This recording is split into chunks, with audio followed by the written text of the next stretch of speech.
यशश्री शिंदे नवी मुंबईमधली 22 वर्षांची तरुणी। तिच्या हत्येने फक्त नवी मुंबईच नव्हे तर संपूर्ण महाराष्ट्र हादरलाय। नवी मुंबई पोलिसांनी तपासाची चक्र फिरवत आरोपीला कर्नाटकातनं बेड्या ठोकल्यात। मात्र या हत्याकांडावरनं सुरू झालेलं राजकारण काही थांबत नाहीये। या राजकारणामुळे यशश्रीला न्याय मिळेल की तिच्या कुटुंबियांच्या वेदना आणखी तीव्र होतील, या प्रश्नांचा वेध घेणारा हा रिपोर्ट पाहूया। दाऊद शेख संपूर्ण महाराष्ट्र हादरवून सोडणाऱ्या उरण हत्याकांडातील मुख्य आरोपी।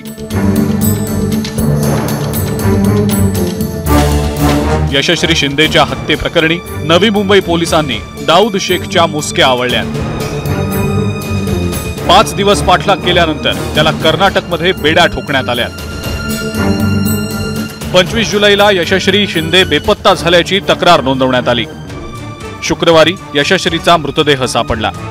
पोलिसांनी शनिवारी 26 जुलैला हत्येचा गुन्हा दाखल केला। पोलीस उपायुक्तांच्या नेतृत्वात 8 ते 9 जणांचं पथक मुख्य आरोपी दाऊद शेखचा शोध घेत होतं। कर्नाटकमध्ये राहणाऱ्या दाऊदचं लोकेशन पोलिसांना मिळत नव्हतं। अखेर त्याच्या मित्रांच्या चौकशीनंतर अलर गावातून त्याला ताब्यात घेण्यात आलं। पोलिसांनी खाक्या दाखवल्यावर आरोपी दाऊदनं हत्येची कबुली दिली।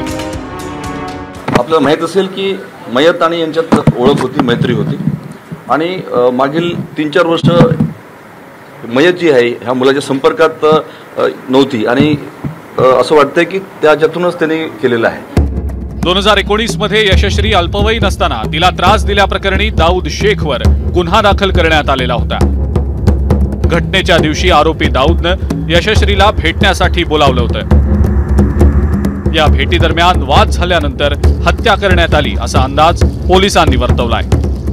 पोलीस स्टेशनची आणि क्राईम ब्रांचची पथकं ही कर्नाटक राज्यामध्ये पण तैनात होती। सेम टाइम त्यांचं काम इथे पण सुरू होतं। इन्फॉर्मेशन जे इन्फॉर्मंट आहे त्यांची इन्फॉर्मेशन आणि काही टेक्निकल ॲनालिसिस यांनी आमची काही डॉट्स जोडले आम्ही आणि त्यानुसार आरोपी लोकेट करून त्याला आम्ही शहापूरमधनं एका पहाडी एरियामधनं म्हणजे थोडा हिली एरिया तिथनं त्याला आम्ही ताब्यात घेतलं। सर, मैताचं आणि ह्या शेखचं काय कनेक्शन होतं का पहिल्यापासून? आता त्यांचे जे एकंदरीत कॉल्स दिसत आहेत किंवा तुम्ही जो याच्या आधीचे काही इन्सिडेंट सांगितलेले आहेत, स्वतः तुमच्याकडनं जी माहिती आलेली आहे त्याप्रमाणे दोघं जण एकमेकांच्या परिचयाचे आहेत एवढं दिसतंय।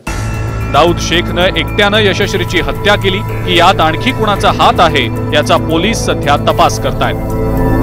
दरम्यान दाऊदला फासावर लटकवण्याची मागणी तिच्या आईनं केली आहे। त्याला एवढं टॉर्चर करून त्याला ना जेवढं माझ्या मुलीला त्रास झाला ना तेवढं त्याला टॉर्चर करून त्याला फाशी द्यायची आणि माझ्या मुलीला जेवढाच त्रास दिलाय ना तेवढाच त्रास देऊन त्याला फाशी द्या। यशश्रीच्या कुटुंबियांची वेगवेगळ्या पक्षातल्या नेत्यांकडून सध्या भेट घेतली जातेय। राज ठाकरे यांच्या पत्नी शर्मिला ठाकरेंनी शिंदे कुटुंबियांची भेट घेत त्यांचं सांत्वन केलंय। ह्या लोकांवरती पोलिसांची दहशत असली पाहिजे, दहशत म्हणेन मी। पुरुषाला धर्म नसतो, हे जे असे कामं करतात ना ते पुरुषाला धर्म नसतो। त्याच्यामुळे धर्मनिरपेक्ष जो कोण पुरुष करतोय त्याला तात्काळ शिक्षा झाली पाहिजे, तो कुठच्याही धर्माचा असो। असं काही नाहीये की लव जिहाद केलं म्हणून त्याला मारायचं आणि मंदिरांनी पुजाऱ्यांनी केलं म्हणून त्याला सोडायचं। तर उरण हत्याकांडावरनं उद्धव ठाकरेंनी राज्य सरकारला आरोपीच्या पिंजऱ्यात उभं केलंय। अंबादास तिकडे जाऊन भेट देऊन आलेत। अंबादास आणखीन व्यवस्थितपणे सांगतील, कारण हे अशा सगळ्या परिस्थितीमध्ये अशा घटना घडतात ज्याच्याकडे राज्यकर्त्यांचं लक्षच नाहीये। दुसरीकडे यशश्री शिंदेची हत्या म्हणजे लव जिहाद असल्याचा भाजप नेत्यांचा आरोप आहे।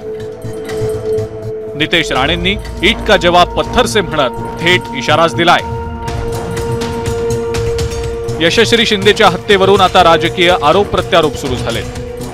या हत्येला धर्माच्या तराजूत तोलणं योग्य की अयोग्य यावरून वादविवाद होतील। मात्र हे सगळं करून यशश्रीला न्याय मिळणार का? तिला खरंच न्याय द्यायचा असेल तर मारेकऱ्याला कायद्यानुसार लवकरात लवकर आणि कठोर शिक्षा व्हायला हवी। विनायक पाटील, ABP माझा, उरण। ABP माझा, उघडा डोळे बघा नीट।